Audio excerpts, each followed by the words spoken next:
రిషికొండ భవనాల మీద కూడా రోజా గారు స్పందించారు. దాన్ని ఎలా చూడొచ్చు అంటారు? పనికి మనం ఉంటుంది దానికే తెలుసా. అంటే ఈ ఓర్వలేకపోతున్నారు ఇంత మంచిగా రోజు జబర్దస్త్ పిలుస్తుంది వెళ్ళిపోమను. అంటే ఈ విధంగా అంటున్నారు కదా, వాళ్ళలాగా ఇట్లాగా తాత్కాలికంగా ఇట్లాగా నీళ్లు గారే భవనాలు అలాంటివి నిర్మిస్తే మంచిదంటారా అని అంటుంది, పేర్కొంటుంది. దాన్ని ఎలా చూడొచ్చు అంటారు? ఏ నీళ్ళు కారణం ఏంటి అంటే తాత్కాలిక భవనాలు అలాంటివి నిర్మించాలా ఏంటి? అప్పుడు ప్రభుత్వం లాగా ఇలాగ భవనాలు అనేవి ఇంత అద్భుతంగా నిర్మిస్తే ఓర్వలేకపోతున్నారా అంటుంది. చంద్రబాబు నాయుడు కట్టింది వైజాగ్లో మా అందరికి ఇచ్చిన బిల్డింగ్ ఉన్నాయి కొన్ని ఏరియాలో 5 సంవత్సరాల నుంచి ఆగిపోయాయి. ఇప్పటికీ కూడా చెక్కు చెదరలేదు, అలాగే ఉన్నాయి ఈ 5 ఏళ్ళు. రోజా గారు కూడా ఎన్నో పలు వ్యాఖ్యలు కూడా చేస్తున్నారు. ఇప్పుడు ఈ టీడీపీ ప్రభుత్వం ఆమె చేసిద్ది అని చెప్తాను, అన్నిటికీ చేసిద్ది. అలా చేస్తే జగన్ అన్న చెట్టు ఎక్కించింది. అది రిషికొండ జరిగిన భవనాల నిర్మాణంపై 500 కోట్ల స్కామ్ ఉందని టీడీపీ వ్యక్తులు ఆరోపిస్తున్నారు. స్కామ్ ఉంది. తర్వాత ఏంటంటే ఇప్పుడు దాన్ని వృధా ఏం చేయడు చంద్రబాబు నాయుడు. దాన్ని ఏదో ఒకటి మంచిగా చేస్తాడు. దాన్ని అనవసరంగా ఖర్చు అంతా ఇదే కదా, దాన్ని ఏదో ఇచ్చేస్తాడు మామూలుగా పేదరా. రిషికొండ భవనాల మీద కూడా రోజా గారు స్పందించారు. ఆమె పొందిస్తుందండి, ఆమె పొందిస్తుంది, అన్నిటికీ పొందించే అలాగ అయిపోయింది జీవితం. అంటే బాగు చేయటం కూడా అభివృద్ధి చేయటం కూడా తప్ప అని రోజా గారు పేర్కొంటున్నారు, మండిపడుతున్నారు. దాని మీద ఎలా మీ స్పందన? అందులో ఉంది, అది తప్పు అనుకుంటే తన చట్టం తనతో చేసిపోతుంది, తప్పు కాకపోతే తప్పు కాదు. ఇప్పుడు ఈయన ప్యాలెస్ల మీద అంటే భవనాల మీద అక్రమం జరిగింది, ఇట్లా 5 కోట్ల స్కామ్ జరిగిందని టీడీపీ వ్యక్తులు ఆరోపిస్తున్నారు. దానిపై రోజా స్పందించింది. దాన్ని ఎలా చూడొచ్చు అంటారు? ఎలా చూసేది తప్పు ఉంటే చట్టం తన పని తను చేసిపోతుంది. అంటే ఇప్పుడు భవన నిర్మాణాలు అంత మంచిగా చేస్తే ఓర్వలేకపోతున్నారు, మా మీద ఇట్లా బురద జల్లుతున్నారని రోజా గారు మాట్లాడుతున్నారు. దాన్ని ఎలా చూడొచ్చు అంటారు? అంటే కేవలం ఆరోపిస్తున్నారు, ఇలాగా బాగు చేయటం కూడా మీకు అభివృద్ధి చేయటం కూడా తప్ప అని ప్రశ్నిస్తున్నారు. అభివృద్ధి అంటే ఏం అభివృద్ధి?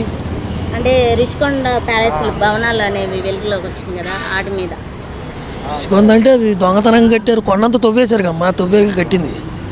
సెంట్రల్ గవర్నమెంట్ చూసుకోవాలి అది. ఇప్పుడు భవన నిర్మాణాలు అంత మంచిగా చేస్తే ఓర్వలేకపోతున్నారు, మా మీద ఇట్లా బురద జల్లుతున్నారని రోజా గారు మాట్లాడుతున్నారు. దాన్ని ఎలా చూడొచ్చు అంటారు? అంటే కేవలం ఆరోపిస్తున్నారు, ఇలాగా బాగు చేయటం కూడా మీకు అభివృద్ధి చేయటం కూడా తప్ప అని ప్రశ్నిస్తున్నారు. అభివృద్ధి అంటే ఏం అభివృద్ధి? అంటే రిషికొండ ప్యాలెస్ భవనాలు అనేవి వెలుగులోకి వచ్చింది కదా, వాటి మీద రిషికొండ అంటే అది దొంగతనంగా కట్టారు, కొండంతా తవ్వేశారు కమ్మా, తవ్వేకి కట్టింది. సెంట్రల్ గవర్నమెంట్ చూసుకోవాలి అది. రిషికొండ జరిగిన భవనాల నిర్మాణంపై 500 కోట్ల స్కామ్ ఉందని టీడీపీ వ్యక్తులు ఆరోపిస్తున్నారు. స్కామ్ ఉంది. తర్వాత ఏంటంటే ఇప్పుడు దాన్ని వృధా ఏం చేయడు చంద్రబాబు నాయుడు. దాన్ని ఏదో ఒకటి మంచిగా చేస్తాడు. దాన్ని అనవసరంగా ఖర్చు అంతా ఇదే కదా, దాన్ని ఏదో ఇచ్చేస్తాడు మామూలుగా పేదరా. రిషికొండ భవనాల మీద కూడా రోజా గారు స్పందించారు. ఈ విధంగా అంటే ఆమె పొందిస్తుందండి, ఆమె పొందిస్తుంది, అన్నిటికీ పొందించే అలాగ అయిపోయింది జీవితం. అంటే అనేది చేంజ్ చేశారు. దానిపై మీ అభిప్రాయం? పేర్లు మార్చడం, పేర్లు వరకే మారుస్తారు కానీ ఈ పథకాలు ఏమీ తీయడు. ఆల్రెడీ వాలంటీర్లను తీసేస్తారు అన్నారు అందరూ, కానీ చంద్రబాబు నాయుడు 10,000 జీతం 5,000 10,000కి పెంచి వాళ్ళని కంటిన్యూషన్ చేస్తున్నారు. అదే జగన్ గెలిచి ఉంటే చంద్రబాబు పెట్టి పథకాలన్నీ తీసేశాడు. ఇప్పుడు పాస్ పుస్తకాల మీద కానీ సర్టిఫికెట్ల మీద కానీ ఎటువంటి ప్రభుత్వానికి సంబంధించినటువంటి ఫోటోలు అలాంటివి ఉండకూడదు. యాక్చువల్గా అయితే ఇంతకు ముందు వచ్చే ఏ పాస్బుక్లో కూడా అయితే గాంధీ బొమ్మ ఉండేది లేదా ఇందిరాగాంధీ ఉండేది, అది ఎవ్వరూ మార్పిడి చేయలేదు. ఈ జగన్ వచ్చి తన ఫోటోలనే వేయించుకున్నాడు, చంద్రబాబు నాయుడు అలాగే వేయించుకోలేదు ఎక్కడున్నా. ఇప్పుడు మళ్ళీ కొత్తగా ఈయన వేయించుకుంటున్నాడు, తప్పేముంది? అంటే ఎటువంటి ప్రభుత్వానికి సంబంధించినటువంటి పేర్లు కానీ ఎటువంటి బొమ్మలు కానీ అంటే వాళ్ళ ఫోటోలు కానీ అలాంటివి ఉండకూడదని గవర్నమెంట్ అనేది మంజూరు చేశారు. యాక్చువల్గా అదే కరెక్ట్. ఎందుకంటే మనకి కరెన్సీ నోట్ మీద ఎవరి బొమ్మ ఉంది? గాంధీజీది ఉంది. అలాంటి ఫోటోలే ఉండాలి. ఏ ప్రభుత్వం మారినా వాళ్ళు వేయించుకోకుండా ఇదే గాంధీని కంటిన్యూ చేస్తే అది సరైన రాజకీయం. నువ్వు వచ్చావు నీ పదవి నువ్వు చేసుకుంటావు, నేను వచ్చి నా ఫోటో చేసుకుంటే అది పద్ధతి కాదు. ఇప్పుడు దానివల్ల ప్రాబ్లం ఎన్ని ఫేస్ చేయవలసి వస్తుంది. ఇప్పుడు చంద్రబాబు నాయుడు ఫోటో వేయించుకుంటారు, ఇప్పుడు ఆ పాస్బుక్ల కల్లా మళ్ళీ ఆఫీసుల చుట్టూ తిరగాలి. మా అలాంటి లేబర్ 4 రోజులు సెలవు పెడితే 4,000 ఖర్చు ఎంత అవుతుంది? మొత్తం ఒక 5-6 వేలు లాస్. అందుకనే ఏకంగా ఒక గాంధీ, నెహ్రూ ఇలాంటి పెద్దవాళ్ళు బొమ్మ ఉంచేసి అది కంటిన్యూషన్ చేసేయాలి, అదే బాగుంటుంది. ఇప్పుడు వాలంటీర్ ప్రభుత్వ పథకాల మీద కూడా అంటే గతంలో ఉన్నటువంటి పథకాల పేర్లు అనేవి మార్చి ఇప్పుడు వేరే పేర్లు అంటే ఎన్టీఆర్ కావచ్చు ఆ పేర్లు అనేది పెట్టడం జరిగింది, మార్పిడి చేయడం జరిగింది. దానిపై మీ అభిప్రాయం? అది ఆయన ఇష్టం. అది ఇప్పుడు ఎవరి ప్రభుత్వం ఉంటే వాళ్ళ బొమ్మలు వేసుకోవడం వాళ్ళ ఇష్టం. అది నాయకుల ఇష్టం, మందేముంది. ఇప్పుడు సర్టిఫికెట్ల మీద పాస్ పుస్తకాల మీద కూడా ఎటువంటి ప్రభుత్వానికి సంబంధించినటువంటి పేర్లు కానీ ఫోటోలు కానీ ఉండకూడదని ప్రభుత్వం అనేది పేర్కొంది. దాన్ని ఎలా చూడొచ్చుంటారు? అవును, మనం ఉండకూడదుగా, ప్రభుత్వం పేర్లు ఉండకూడదుగా, తీసేస్తారంటారా? తీసేస్తారుగా. ఇప్పుడు అవి ఉండకూడదనే కదా జనాలు ఇప్పుడు అవి మన భూముల మీద ఆడి పేర్లు ఏంటి ఆడి ఫోటోలు ఏంటి అని కదా కసి మీద కదా చేసింది.